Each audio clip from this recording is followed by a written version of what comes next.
नमस्कार दोस्तों, बहुत बहुत स्वागत है आपका आज की बात में, भोर की बात में। सुबह के 8:15 हो रहे हैं। चलिए बात शुरू करते हैं। और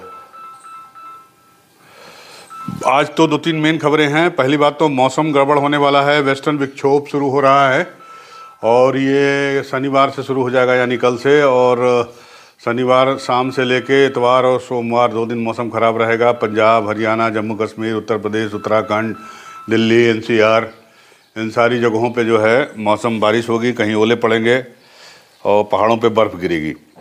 तो ये एक अपडेट है मौसम का जो होने वाला है। यानी अभी एक बार फिर से सर्दी का जो है वो दौर आएगा वापस। और आज जैसा कि आपने देखा, कल कोहरा बहुत था लखनऊ में, हालांकि दिन में धूप हो गई। तो मौसम में बदलाव होना है। दूसरा कि कल मैंने बताया था सोनिया गांधी के बारे में, आपको वीडियो डाला था मैंने, आपने देखा भी है। तो सोनिया गांधी ने एक चिट्ठी लिखी है रायबरेली के लोगों को, और बड़ी मार्मिक चिट्ठी लिखी है, भावुक अपील की है। और उन्होंने कहा है कि वो उनकी आभारी हैं, वो हमेशा उनके दिल में बसे। और उनके ससुर फिरोज़ गांधी, उनकी सास इंदिरा गांधी को जिस तरह से उन लोगों ने प्यार दिया, फिर उसके बाद मुझे वहाँ से 4 बार सांसद बनाया, और उन विषम परिस्थितियों में भी बनाया जब स्थितियाँ कांग्रेस के अनुकूल नहीं थी, यानी बीजेपी की लहर आ चुकी थी। तो उसको देखते हुए उन्होंने रायबरेली के लोगों को चिट्ठी लिखी है और उसमें ये भी कहा है कि आपका प्यार बना रहे और आपकी सेवा करते रहें। तो चिट्ठी की लैंग्वेज से ऐसा लगता है कि रायबरेली से सोनिया गांधी के परिवार का या गांधी परिवार का कोई सदस्य चुनाव लड़ेगा, चाहे वो राहुल गांधी हो, चाहे वो प्रियंका गांधी हो। लेकिन ज़्यादा उम्मीद प्रियंका गांधी की लग रही है, और हो सकता है कि राहुल गांधी अमेठी से इस बार फिर चुनाव लड़ें। तो ये एक डेवलपमेंट है। और तीसरा डेवलपमेंट ये है कि उत्तर प्रदेश में और 10 सीटों के लिए जो राज्यसभा चुनाव हो रहा है, तो उसमें बड़ा इंटरेस्टिंग मोड़ आ गया है। इंटरेस्टिंग मोड़ ये आ गया है कि भारतीय जनता पार्टी ने अपना 8वां कैंडिडेट खड़ा कर दिया है। अब वो 8वां कैंडिडेट जो है उनका, वो संजय सेठ हैं, जो पहले भी राज्यसभा मेंबर रह चुके हैं और लखनऊ के बहुत बड़े बिल्डर हैं। शालीमार ग्रुप के नाम से उनकी जो है वो है, उनकी इंस्टीट्यूशन है या कंपनी है कह लीजिए, उसी नाम से वो जो है वो बनाते हैं रेजिडेंशियल और कॉमर्शियल कॉम्प्लेक्स वगैरह बनाते हैं, अपार्टमेंट्स बनाते हैं, और काफ़ी क्वालिटी वाले माने जाते हैं। तो उनको खड़ा कर दिया है। तो अब उनको खड़ा करने का मतलब है कि अब 27 तारीख को चुनाव होना निश्चित हो गया है। चुनाव होना इसलिए निश्चित हो गया है कि बीजेपी को भी कम से कम 8 वोट चाहिए होगी, और समाजवादी पार्टी को भी कम से कम 5 वोट चाहिए होगी। वैसे तो 3 चाहिए थी, 108 उसके सदस्य हैं, लेकिन 108 में से 2 उसके जेल में हैं, रमाकांत यादव और इरफान सोलंकी। अगर उनको कोर्ट से परमिशन मिलती है तब वो वोट दे पाएंगे। पल्लवी पटेल ने पहले ही कह दिया कि वोट नहीं देंगे। कांग्रेस का 2 वोट है, लेकिन कांग्रेस का रुख अभी क्लियर नहीं है। तो समाजवादी पार्टी अब अपने तीसरे कैंडिडेट को जिताने के लिए उसको मशक्क़त करनी पड़ेगी, उसको वोट लेना पड़ेगा, वोट खरीदना पड़ेगा या तोड़फोड़ करनी पड़ेगी। उधर बीजेपी को भी तोड़फोड़ करनी पड़ेगी।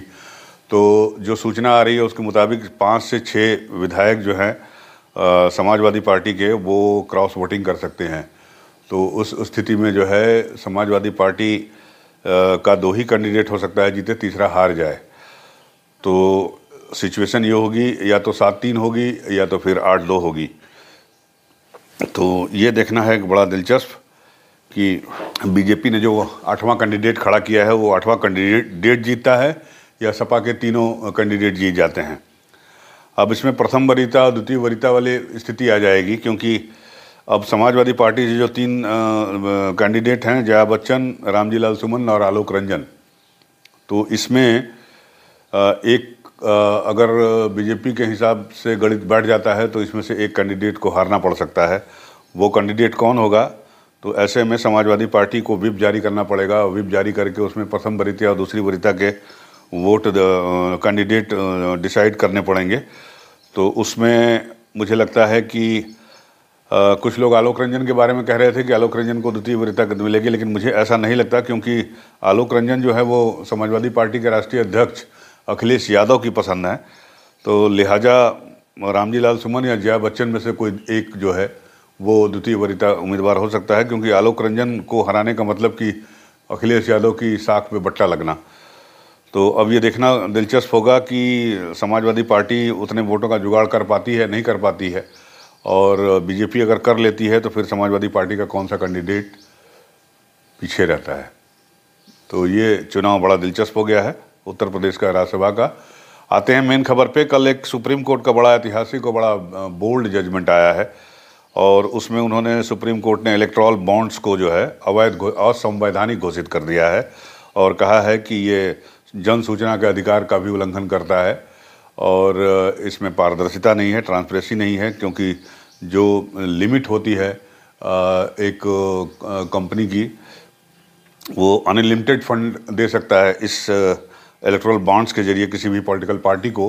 खासकर इसमें फ़ायदा सत्तारूढ़ जो दल होता है उसको होता है, और वो अनलिमिटेड पैसा दे के और अपने हिसाब से अपने इंटरेस्ट जो है वो वेस्टेड इंटरेस्ट उसको फुलफ़िल करा सकता है सत्तारूढ़ दल से, मतलब पॉलिसी बनवा सकता है अपने फ़ायदे के लिए, चुनाव में फ़ायदा उसको पहुंचता है। तो उसको जो है नल एंड वाइड कर दिया, और जो भी संशोधन हुए थे उसमें केंद्र सरकार ने किए थे वो भी ख़त्म कर दिए।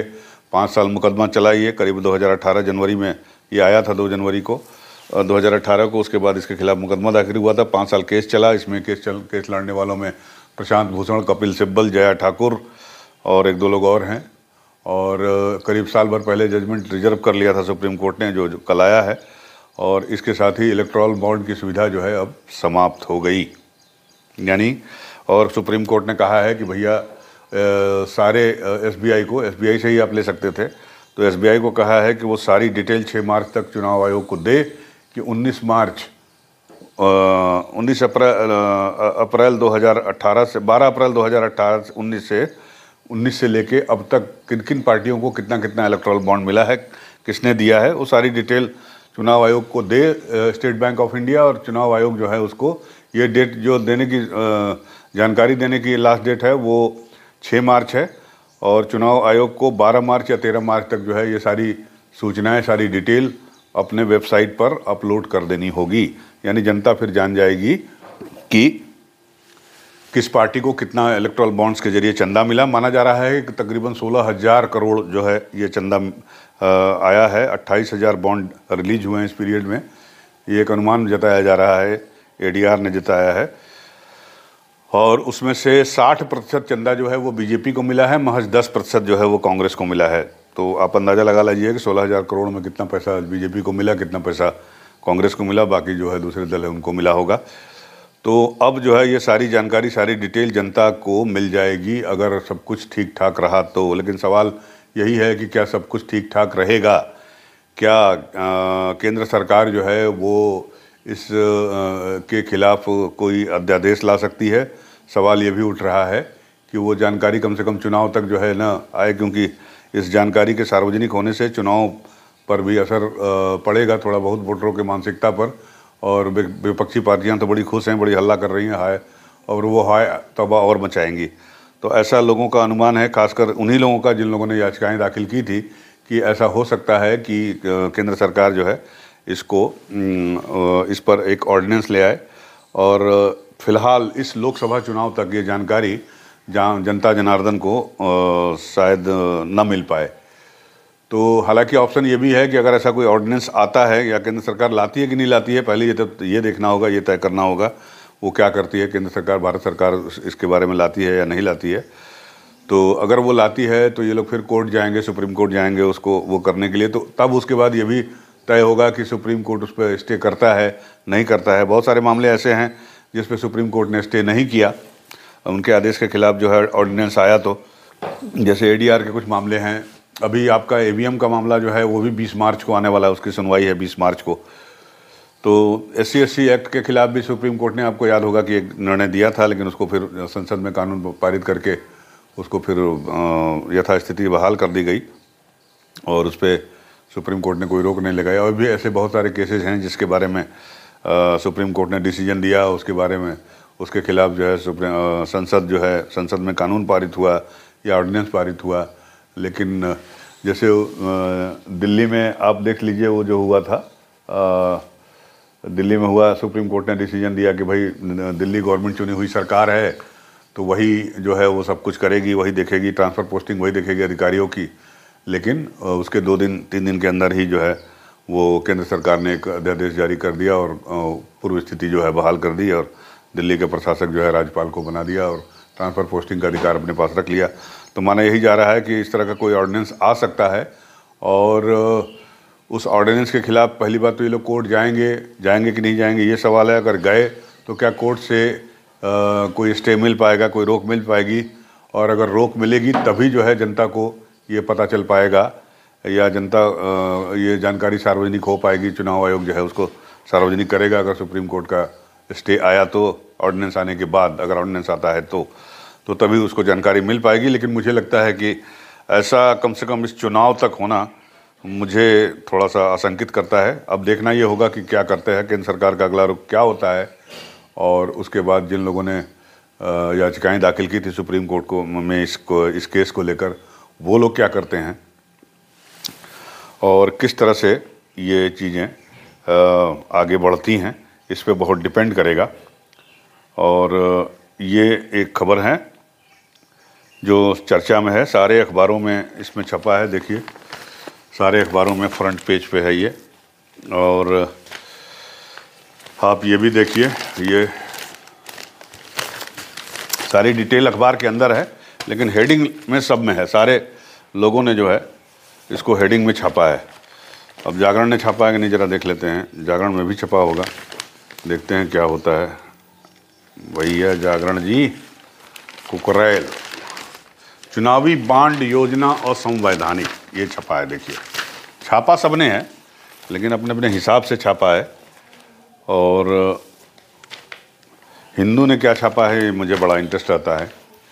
ये हिंदू अखबार है, इसमें छपा है SC strikes down electoral bonds scheme, calls it unconstitutional, असंवैधानिक है, ये छपा है। टाइम्स ऑफ इंडिया भी देख लेते हैं, टाइम्स ऑफ इंडिया में क्या छपा है।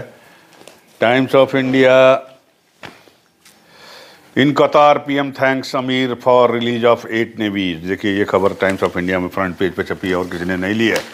और unconstitutional arbitrary SC junks electoral bonds 5-0 की जो है ये थी चीफ जस्टिस चंद्रचूड़ साहब की अध्यक्षता में और इसने इसको जो है अनकॉन्स्टिट्यूशनल करार दे दिया है। लेकिन सवाल वो अभी खड़ा है, बरकरार है कि क्या सुप्रीम कोर्ट के आदेश के बाद भी जनता जनार्दन को इस बात की जानकारी मिल पाएगी कि किस पॉलिटिकल पार्टी को 12 अप्रैल 2019 से लेके अब तक कितना पैसा चंदे के रूप में, इलेक्टोरल बॉन्ड्स के रूप में मिला है कि नहीं। ये जानकारी मिल पाएगी कि नहीं, ये बहुत बड़ा सवाल है। इस सवाल के साथ आप भी खड़े हैं, हम भी खड़े हैं और एक दूसरे के साथ हम खड़े हैं। बने रहिए हमारे साथ, जुड़े रहिए हमारे साथ।